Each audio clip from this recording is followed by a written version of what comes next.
Datorren geltokian gure bazterretako, gure ingurune eta mendietako artzaintza ereduari erreparatuko diogu. Horretarako artzai gazta elkartea ezagutuko dugu, ikusteko nola gazta eta artzaintza batera dijoazen Euskal Herrian.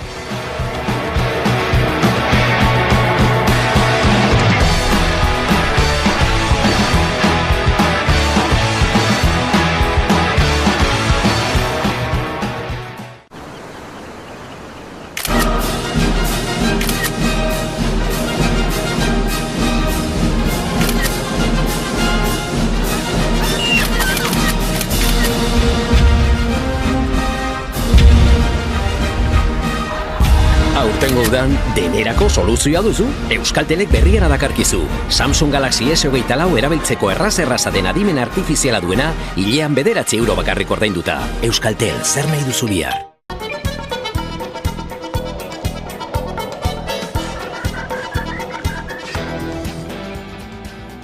Batasun nazionala nagusitu da Frantziako Asamblearako hauteskundeen lehen itzulian botoen 33,15 lortuta. Bigarren sailkatu da Fronte Popular berria ezkerreko alderdien aliantza eta Emmanuel Macron Frantziako presidentearen aldeko ensemble koalizioa izan da hirugarren hauteskunde hauetako galtzaile nagusia. Hortaz, Jordan Bardella Batasun Nazionaleko hautagaia lehen ministro izateko aukera zabalik dago uztailaren 7ko bigarren itzulian gehiengo osoa lortzen badu. Fronte Popular berria lehen indarra izan da Ipar Euskal Herriko 3 barrutietan. Laugarrenean Fronte Popular berriko hautagai Iñaki Etxaniz atera da garaie botoen 18,19rekin. Bosgarrenean Colette Capdeville Fronte Popular berriko hautagaia nagusitu da 22.653 boto eskuratuta. Seigarrenean berriz Peio Dufau abertzalea izan da garaie botoen 19,953rekin. Gauza bera gertatu da hiru hiriburuetan ere, Etxaniz nagusitu da Maulen eta Donibane Garazin eta Capdeville Baionan.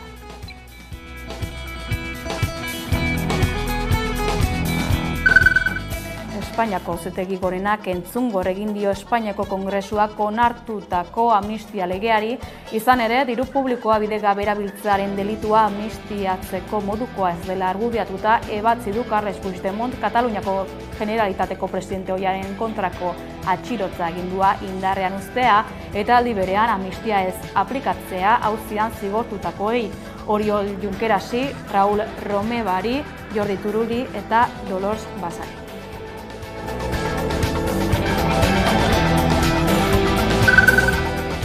Herritarrek erakundeak gertu sentitzea herri erronka gisa definitu du gaur Imanol Pradales Eusko Jaurlaritzako lehendakariak Araba, Bizkai eta Gipuzkoako 3 aldun nagusiekin egin duen bileraren ostean. Gaur ekin dio eragileekin egitekoa den bilera sortari. Elkarlana adostu dute datozen erronkei aurre egiteko.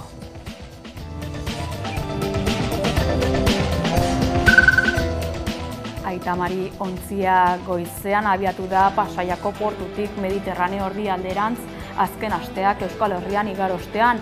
Italiako Sirakusa portua izango du helmuga eta ohi bezala bidean noraezean dauden migratzaileak erreskatatzea izango du helburu. Bidaia honekin salbamendu ontziaren 13. misioa hasi da. Ostegunean hasiko da Korterraza Zinema eta Musika Jaialdiaren 15. edizioa. Creemos que hemos elegido, o sea, partiendo de que tenemos las mejores comedias, tenemos lo mejor de cada género, tenemos lo mejor de la tensión, lo mejor del thriller, lo mejor nos han llegado alrededor de 1000 cortometrajes y hemos elegido pues un poquito de todo. Va a haber drama, va a haber comedia, va a haber thriller, algo de terror, una pizquita, va a haber cortos de animación.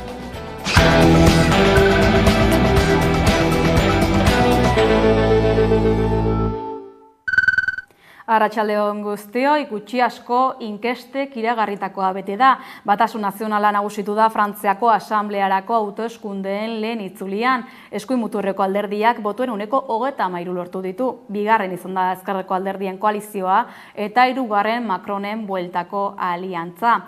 Bigarren itzulian ultren kontra egitera deitu dute.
Pablo Llarena Auzitegi Goreneko epaileak Carles Puigdemont Generalitateko presidente ohiari amnistia legea aplikatzea baztertu du eta hura Espainiako estatuan atxilotzeko aginduari eutsi dio. Halaber, ez ditu Toni Comín eta Luis Puig Kataluniako gobernuko kontseilari izandakoak amnistiatuko eta horiek atxilotzeko aginduak ere mantendu ditu.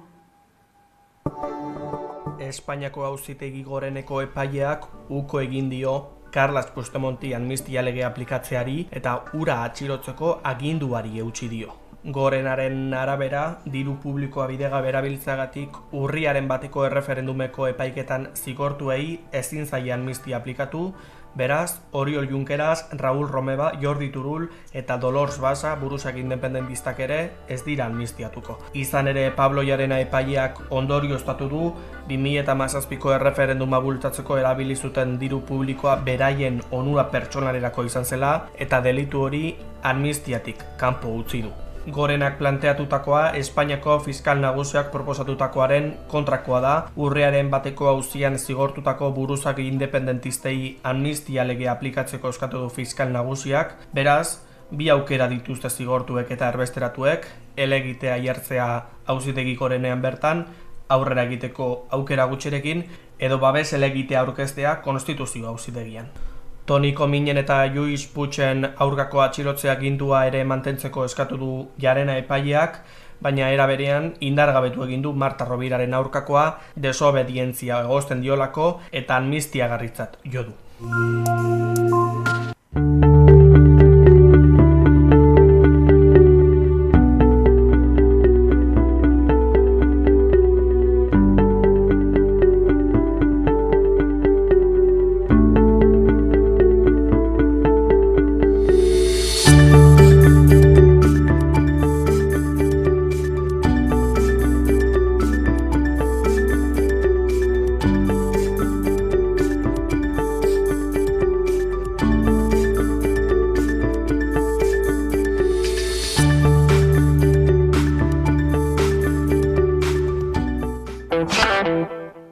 Angel Berrueta eta bere senitartekoak indarkeria polizialaren biktima moduan aitortu ditu Nafar gobernuak. Alderdi Popularraren babesa jasoko du Arabako Foru Gobernuak. En ese momento hemos sentido una explosión. Y me he quedado por allí a ayudar a sacar los cuerpos y los heridos atendiéndolos y lo que se ve es dantesco. Absolutamente llenos y las imágenes que hemos visto impresionan a cualquiera. Hemos visto restos humanos esparcidos por todas partes, sangre por todos los lugares. Nafarroko gobernuak Angel Berrueta eta haren familia polizia indarkeriaren biktimatzat aitortu ditu. Poliziaren eta eskuin muturreko taldeek eragindako biktimen aitortzarako eta erreparaziorako batzordeak Berruetaren kasua aztertu du eta aldeko ebazpena eman du. Angel Berrueta 2004ko martxoaren 13an hiztuten. Madrilgo 11M atentatuen testuinguruan eraiztuten Espainiako polizia bat, Valeriano de la Peña, eta haren semea Miguel Josek. Auzitegi nagusiaren epaiak motivazio politikoak zeudela onartu zuen.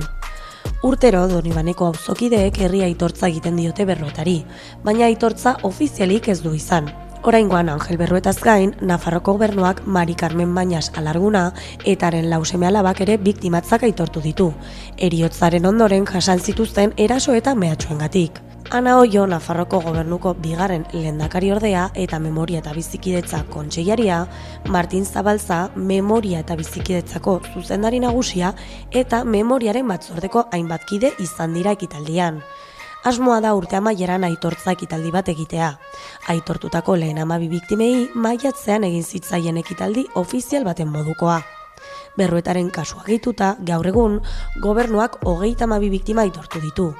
Horien artean daude Mikel Zabalza, Mikel Arregi lakuntzako zinegotzia, eta 1978ko Sanferminetan balaz zauritutako 3 lagun.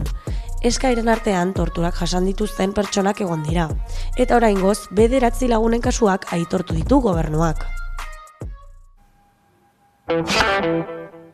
Iazko argazkia zenbait parte hartzaile aldatu badira ere errepikatu eginda Irungo udaletxeko balkoian, harrera zabala izan du aldarde parekideak. Aurrera pausoak ematen ari dire Irunen, baina ez nahikorik. Ekainaren 30 iristarekin batera, San Martzial egun handian urteroko alardeari ekin zioten tradizioari eutxiz, baina zenbait ohitura hautsiz. Hora alarde parekidea!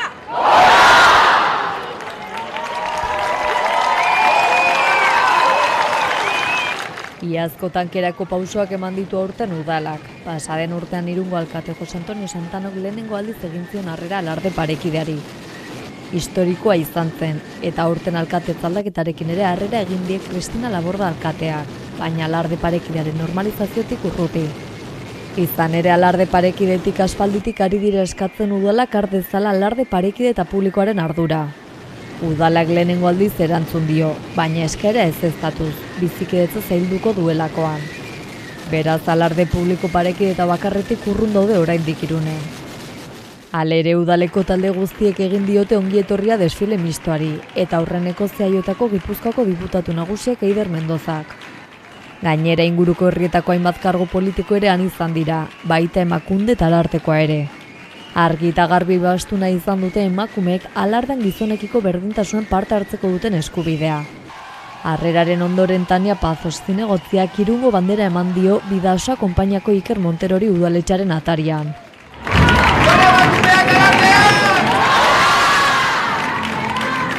Parte hartzaileek ilusio handiz bizi izan dute eguna, urteko egunik handiena eurentzat, eta 26 urteren ostean urren beste aldarrik eta borrokak bere erantzuna izan du. Inoizko jendetsuena izan da urtengo alarde parekidea. 2240 kideak txaloka hartu dituzte ibilbideren hasieratik amaieraraino. Eta denen ahotan aldarri bat zen, emakumeek alardean parte hartzeko eskubidea dutela.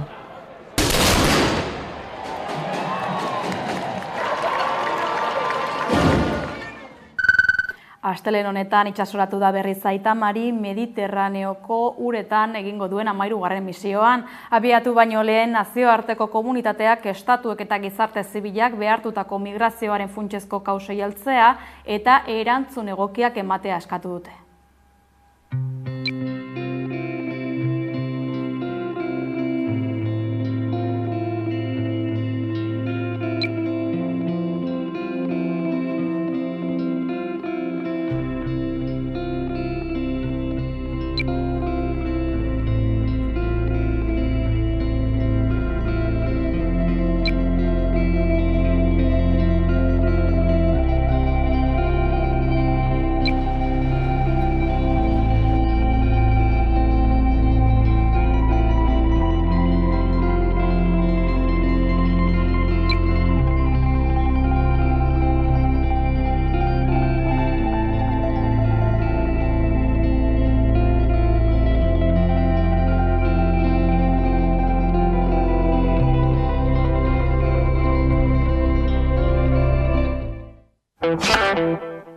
San Ferminen usainan abari izan da Iruñeko peinen egunean, euriak gauzak okertu dituen arren San Ferminetarako prest daude iruindarrak.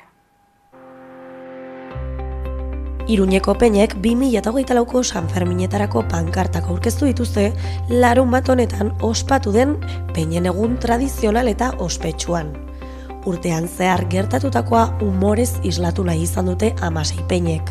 Kristina Ibarrola, UPNeko alkate ohia eta bere esaldi famatua, nahiago dut eskailerak garbitzea EH Bilduren botoekin alkatea izatea baino, peinen federazioaren pankartak gehienetan agertzen da. Ibarrola ez ezik, Asiron, Maia, Jago Barrasate, Palestinako bandera eta Erorien monumentuaren bandera ere protagonista izan dira. Raquel Arjol, federazioko presidenteak San Ferminetarako eta datozen egunetarako antolatutako jarduerak aurkeztu ditu. Uztailaren 8an, German Rodriguezen omenez ekitaldi bat eginen dute, eta uztailaren 11an kale jira bat, Palestina askea aldarrikatzeko. Emakume pilotariak ere protagonista izanen dira Labrit pilotalekuan ospatuko den txapelketa batekin, uztailaren 12an 11:30 jokatuko den finalarekin. Aurten bi berrikuntza izan dira peinen egunean. Lehenengoa, Castellers de Vals taldeak pankarten aurkezpena girotu du. Bigarrenik, peien egunak puntu more bat izan du lehen aldiz, federazioko talde feministak kudeatu duena. Peinen federazioak mezu positiboa helarazi nahi izan die herritarrei, bizikedetzari begira, jarrera ona izateko eta eraso sexistarik gabeko jaiez gozatzeko deia.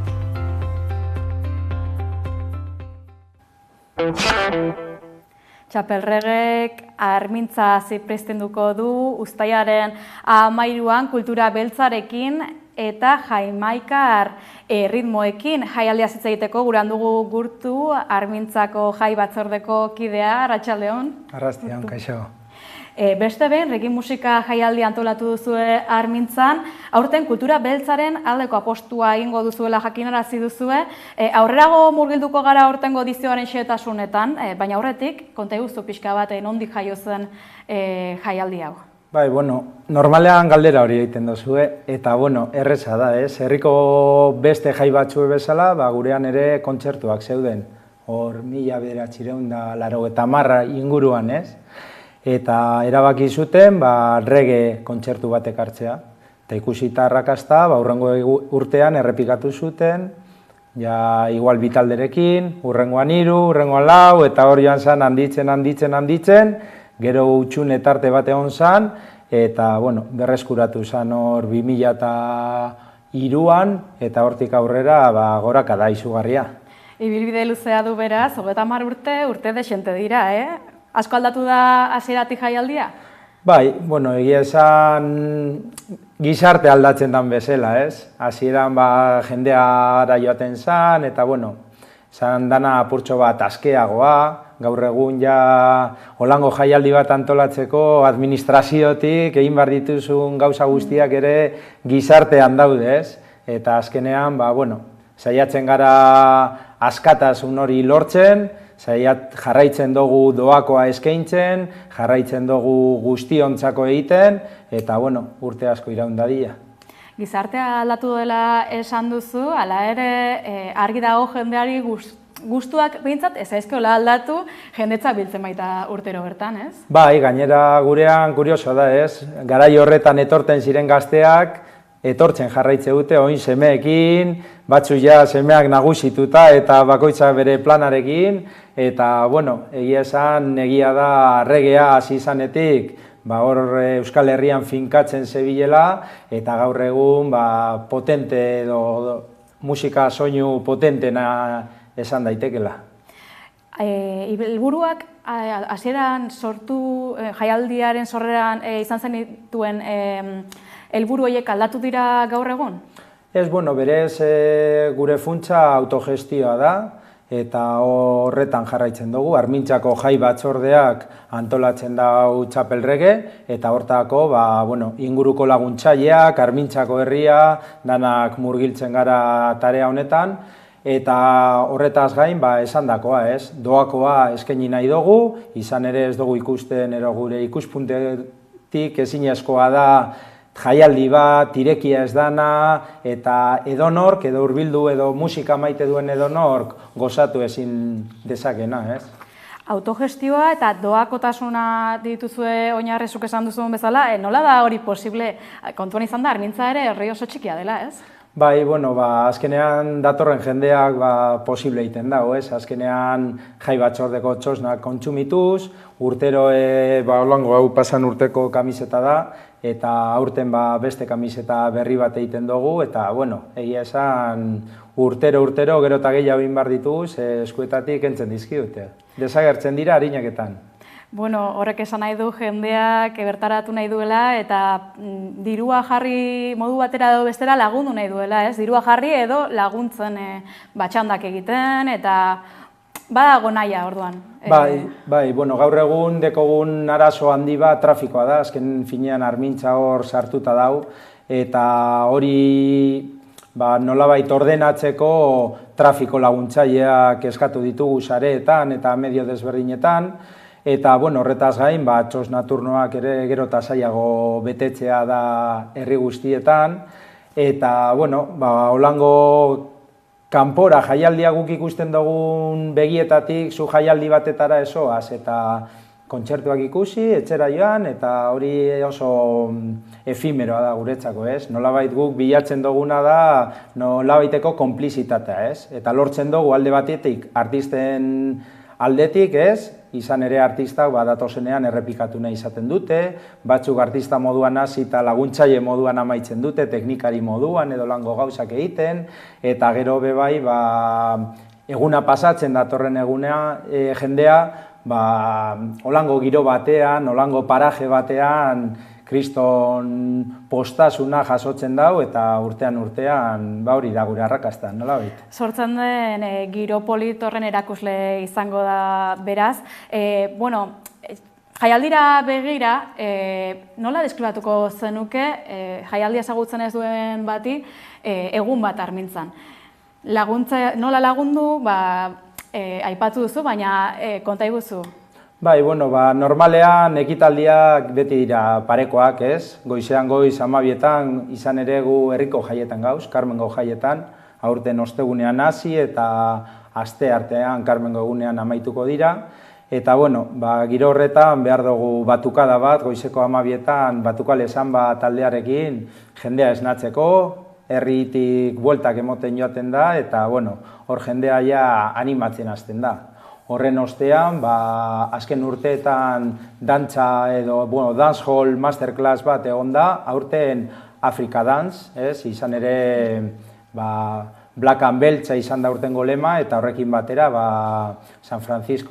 Bilboko San Franciscoko talde African Vibes Dance taldearekin, izango dugu, 6 pertsona klaseak eta euren dantzak erakusten, eta horren ostean ja diversitienea, pasadan urtean hasitako ekintza bat, zeinetan rasismoaren, edo, oin Frantzian gertatzen ari dana ikusita, apur bat pentsatzen dugu jendea bebai euren pentsamenduetan eta esitua izan behar dela, Eta, horren ostean jateko tartea eta sound systemean zuzenean.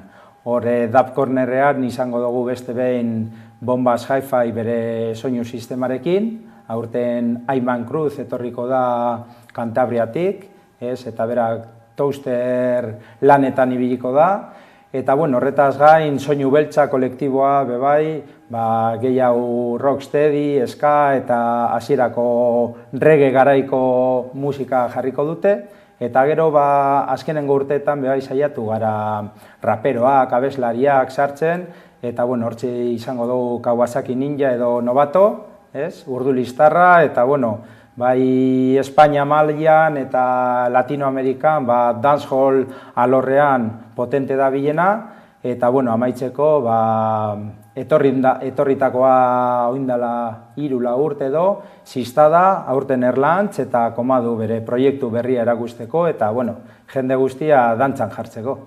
Gitara oparoa ondu duzue beraz, aurtengo edizioari begira. Zaila da Euskal Herrian artistak bilatzea zuen musika alorrean?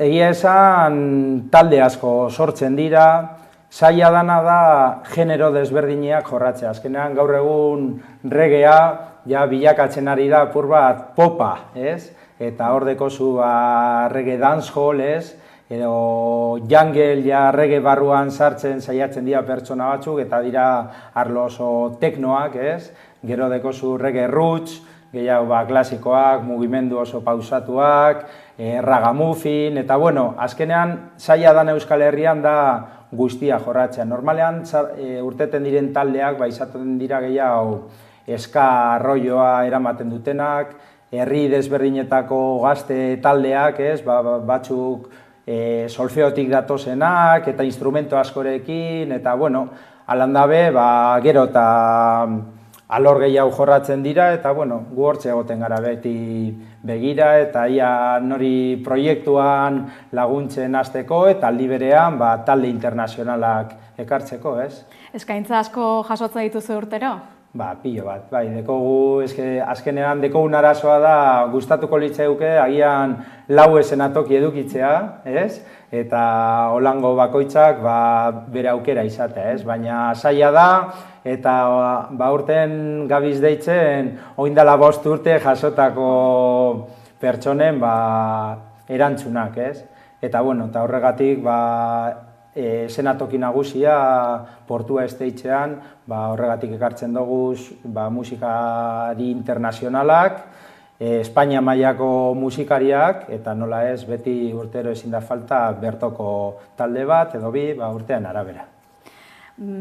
esan bezala hasieran kultura beltzaren aldeko apostua egingo duzuela jakinarazi duzue, lehen ere esan duzu, gaur egungo egoerari begira, giro politiko eta sozialak ere baduela eragina gai hau hautatzerakoan.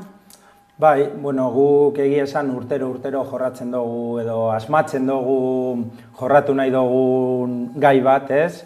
Herritik herriarentzat, adibidez pasadan urtean apur bat azalarazteko zesaia zen txosna turnoak betetzea, laguntzaileak lortzea eta azkenen finean herritik jai batzuk herriarentzat lortzea, ez? Beste urte batean malurra zaindu, bezalako lema bat erabili izan dugu eta urte horretan garaian erabiltzen ziren plastikozko basuak aldatu ziren gogorrengatik eta gainera badakigu jendeak etxera eramaten dituela oroitzapen gisa, ez? Beste urte batetan, neskak besterik ez genituen kontratatu eszenatoki nagusian, eta, eta urten, blakan beltza, ez? Blak eta beltza, azkenean, uste dugulako bebai garrantzitsua eta gaur eguneko egoera azalarazi behar dugulako, eta, azkenean horri ikusten dugu askotan itxaletan dagoen kultura bat, eta ikuspegian beti dekogu oinarri moduan, ez? Kultura beltza eta guzti hori, emon diezaiegun euren balia, bebai, ez? Titularrei begira orduan esan genezake, kultura beltzari garrantzia emango diozuela eta beste behin herritik herriarentzako jaialdi bat sortuko duzuela eta horretarako beharrezkoa dela herriak ere parte hartzea, ez? Laguntzea eta modu batera edo bestera laguntzea azkenean. Bai, azkenean, beti laguntza ongi etorria izaten da batzorde guztietan, orokorrean, eta batzen gara hor Bizkaiko batzorde desberdinak, eta hor azkenean azalarazten dana hori da, ez? Gero eta zailagoa direla turnoak betetzea, jendeak jaian urte nahi dau, baina ez da konturatzen hor atzetik lan bat dagola, eta langileak dagozela. Eta gero Black Culture edo kultura beltzaren inguruan, horregatik aurten ekarri dugu eszenatoki nagusirako Ashraf 30, datorrela Senegaletik, gero beste alde batetik edukiko dugu Askala Selasi, bera Jamaika eta Uka artean ibiltzen da betidanik, Lion City, Ginea Ekuatorietik eta Madrilera mugitutako taldea, Emeteriaz, azkenean eurak bebai Inglaterrara joan ziren, eta han Brixton inguruan eta jorratzen den estiloekin, bueltan etorri eta geroztik gorakada itxela izan dute, eta Pagasarri All Stars, bebai bertokoak, bilbokoak, izango dugu txapelregean. Eta, espero dugu horregaz jendea beltzaran jartzea, eguzkiagaz eta gozatzea. Ea eguraldiak ere laguntzen duen. Nazioarteko eta Euskal Herriko musika taldeak izango dituzue beraz, giro paregabea izango duzu zalantzari gabe. Bada bertaratuko direnei esan nahiko zenieken zerbait, edo pentsatu edo noizbait bertaratzeko pentsaera auki duten baten bate izan nahiko zenieken zerbait? Bai, azken urteetan, autogestio planarekin batera, ertzainak, eta badekogu ikusmiran gagoz, nolabait, eta aurten aldaketak egongo dira, ez? Pasan urtetik trafikoa eta ondo antolatu behar genuen, eta aurten herria babesteko eta txapelrege urte askotan irauteko egin beharrekoa izan da herria mostea, nolabait. Orduan, larun batean, Gorlizetik datorren bidegurutzetik eta herria amaitzen danean depuradoratik dagoen errepidea moztuta egongo da. Eta ara bakarrik sartu ahal izango dira herrikoak. Aparte, urte osoan zehar, udan, asteburuetan eta udan zehar, armintzako guneak itxita egon dira herritarrentzako bakarrik, izan ere portua eta zonaldeain polita denez jende asko urreratzen da, hondartzara, eguzkia hartzen, eta herrikoak ezin izaten dute aparkatu euren herrian, orduan hori babestu nahi izan dugu, baina horren kontrara Bizkaibusek ordu erdiro jarriko dau autobusa egunean zehar, Plentziatik Andrakasera, batan batek kotxea ekarri nahi badau, handeko aparkalekua edo Gorlizen bertan bebai, eta zuzenean Andrakasetik jaitziko da Armintzara arte, eta autobusa bai heldiko dala Armintzarrira arte. Eta gero kotxeak ezingo dute aparkatu Gorliz Armintza bidean, baizik eta kotxez datorrenak aparkatu barko da Bakiotik sartuta, hango bertederotik, edo bestela, beste inguruko edo Plentzian, edo Andrakasen, edo Gorlizen aparkatu, eta ordu erdiroko autobusa, Bizkaibus hau egunean zehar, eta gero gauez jai batzordeak eta udaletxekoak beste autobus batzuk jarriko ditugu, 2 edo 3, ez dugu ondino pentsatu, ordu erdiro bermatzeko bai joana eta bai etorri egongo dala. Orduan eskusarik uste dugu ez dagoela heltzeko eta gozatzeko eta nola baitere herria zaintzeko, ez? Esan bezala ez dugu eskusarik ez bertaratzeko, azken ohar hauekin agurtuko zaitugu gurtu, gogoan izan txapelregeren jaialdia Armintzan izango dela, uztailaren 13an. Eskerrik asko. Venga, mila esker zuei eta gogoratu, Euskadi tropikaltzen zaigula. Azken elkarrizketa honekin agurtuko gara, badakizue, laster izango gara bueltan informazio gehiagorekin, bestela sartu 11.eus atarian, ongi izan.